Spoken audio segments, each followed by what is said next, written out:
That is the worst Christmas story ever. I don't know why the powers that be would choose that as the gospel reading when we're still in Christmas. I don't know what the good news is in such a story. We're not in the mood for that. We're still into It's a Wonderful Life and How the Grinch Stole Christmas and Charlie Brown and football. But Matthew gives us two terrified parents fleeing into the dark night to a place they've never been, leaving all that they know behind them in order to save their child. And a maniacal ruler in Herod, and the murder, the slaughter of all the little Jewish boys, the babies, and grief. Do you see any good news? The historians tell us the story isn't even true. There is no place in any of the histories, no place in any of the other New Testament books where the story is mentioned. Surely such an atrocity would have been mentioned somewhere. They say the purpose of the story has nothing to do with Herod or the killing of the children, and that the people who heard that story would have heard an entirely different tale. For you see, Matthew is trying to connect the story of Jesus to the story of some of the Hebrew heroes of the past. For example, Moses. Remember how Moses was born at a time when the Pharaoh had ordered all the Jewish boy babies to be killed. Now that was about 1,250 years before Jesus was ever born. But Moses was hid in the bulrushes, and he grew up and survived, and would later confront the Pharaoh and save the people, taking them from slavery from the Promised Land. And then there was the story of Joseph, the story that takes place way back in the book of Genesis, about 1,700 years before Jesus was born. Joseph, who God spoke to through dreams, just like Joseph, the earthly father of Jesus, to whom God spoke through dreams. But that Old Testament Joseph went as a slave to Egypt.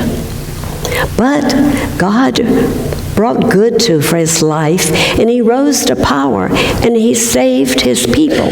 So the scholars tell us what Matthew is trying to talk about is how the story of Jesus reflects the story of Moses and Joseph. Jesus, a new Moses, a new Joseph, whom God will use to save his people. Hence, good news. As far as I'm concerned, it's kind of ancient history. And it's a hideous story. And I'd just as soon have left it out if anybody had asked me, which they did not. And so I have written you a poem for Christmas. 'Twas the week after Christmas, and all through the place, not a thing was in order, not a single clean space. Tissue and tinsel and candy wrappers were scattered, as though presents and indulgence were all that mattered. The dishwasher was full, with more stacked in the sink, but I was so tired I could hardly think. Had I bought the right presents? Had I done what I could? Had Christmas had meaning, like I knew it should? Wasn't peace still an illusion in the world beyond my door? I felt something was missing. I should have done more. But what about you? Was your Christmas all right? Did it come and then go with not much Jesus in sight? Maybe next year we'll do better, you and I.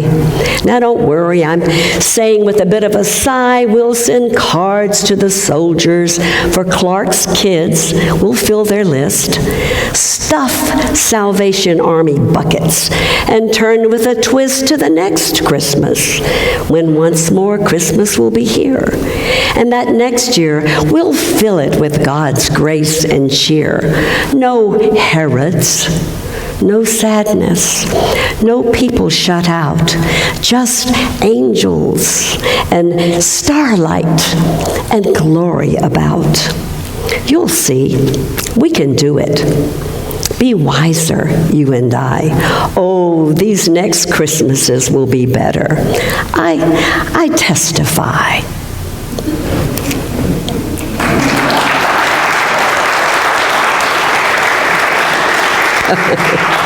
Pretty good, huh? You see, I called us to do better, but I wasn't so hard on us like Matthew is. But we know down deep, Matthew's being the more honest. Because the world into which Jesus came is not so very different from the world that we have been given. And though we don't really want to deal with the Herods of our world, they are real. And maybe it is precisely at Christmas that we should have the courage to risk facing this truth.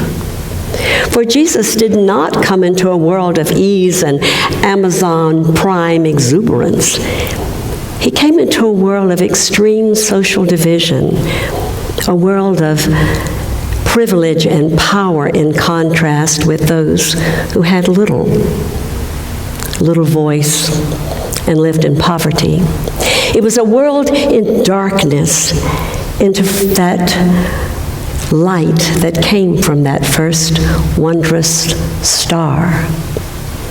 A world into which God set in motion events that could lead to a very different world. A world for which you and I and people like us through the centuries have been called to labor in order that we might help give birth to a world with lasting peace and a world in which there's opportunity and dignity for all people. And we have been given our own Herods with which to contend, our own images of the innocent killed through negligence, violence, indifference. The killing of the children by Herod, a myth. Remember that little 3-year-old Syrian refugee? He had on bright red shorts. He fell overboard in an overcrowded, rickety vessel and was washed away in the ocean. His body washed up on shore a few days later. And the images, I believe it was on 60 Minutes that showed it, of the bodies of children alongside the bodies of their grandfathers and parents, killed by poison gas that was used in Aleppo by the Syrian Herod, who killed the innocent. And in this country, on the back pages of a story,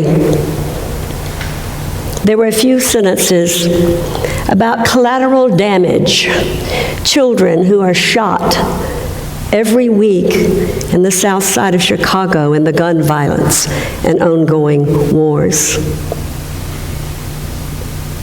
And remember the faces of the first and second graders murdered in their classrooms at Sandy Hook Elementary.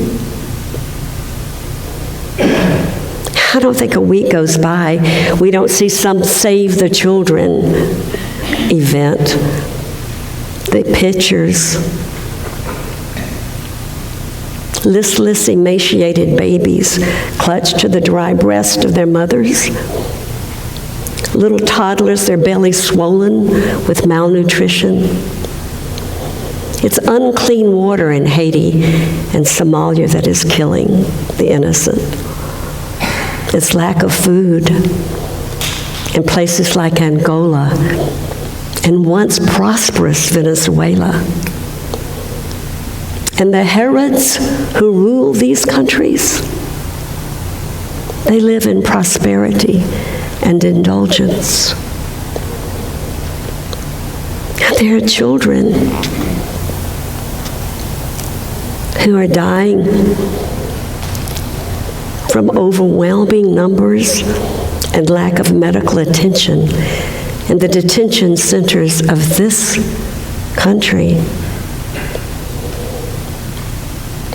And last night's news spoke of 79 murdered in a truck bomb massacre in Mogadishu. And among the 79 dead are many, many children who were headed to school.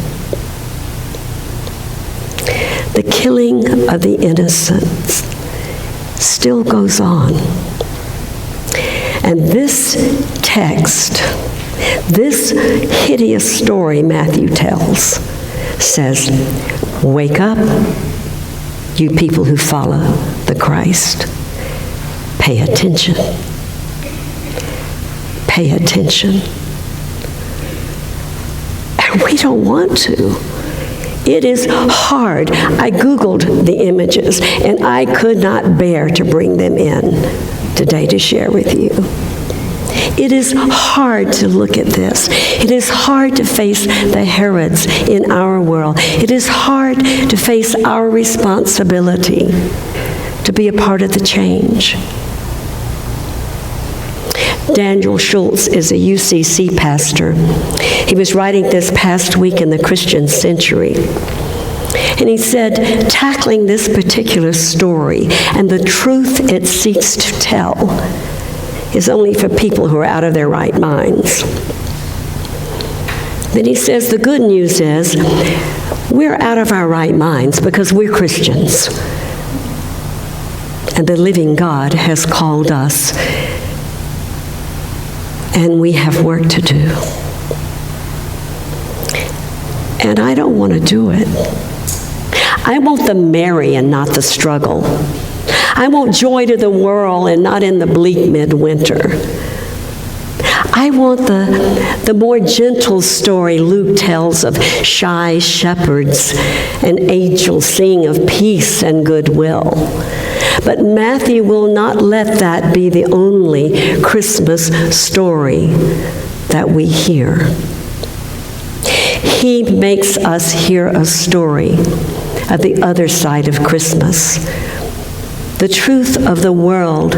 Christmas came to change. The truth of the world. Christmas still comes to change. Anne Weems, who wrote this little book of poetry, she's a slightly better poet than I. It's called Kneeling in Bethlehem. This is how she expresses it.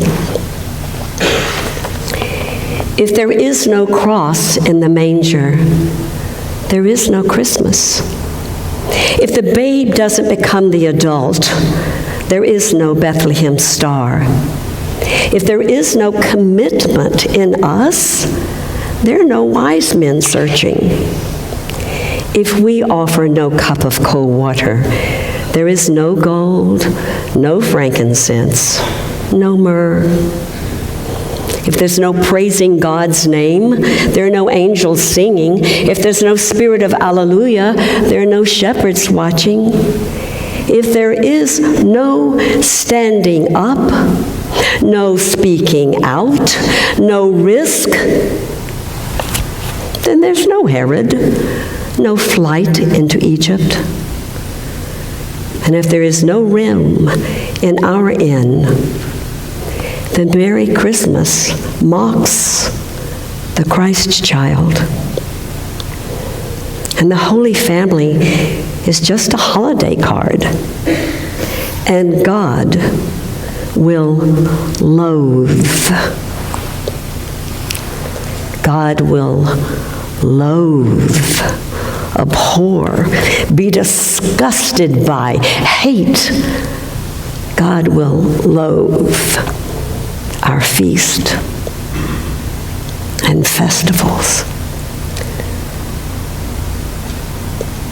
Christmas comes, and we are summoned to follow a star, trust in a dream, make room in our hearts, show mercy to the refugee, find homes for the homeless, open doors for the marginalized, protect the children, and speak truth to the arrogance and ignorance of the Herods of our world. Christmas comes.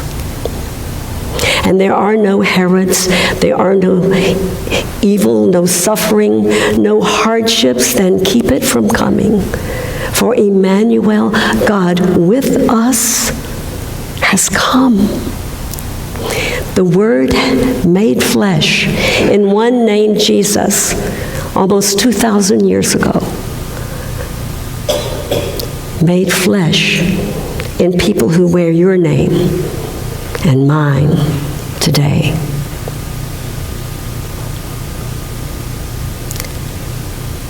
And we have a change in the world to make. And Matthew's horrible Christmas story won't let us forget it. Just won't.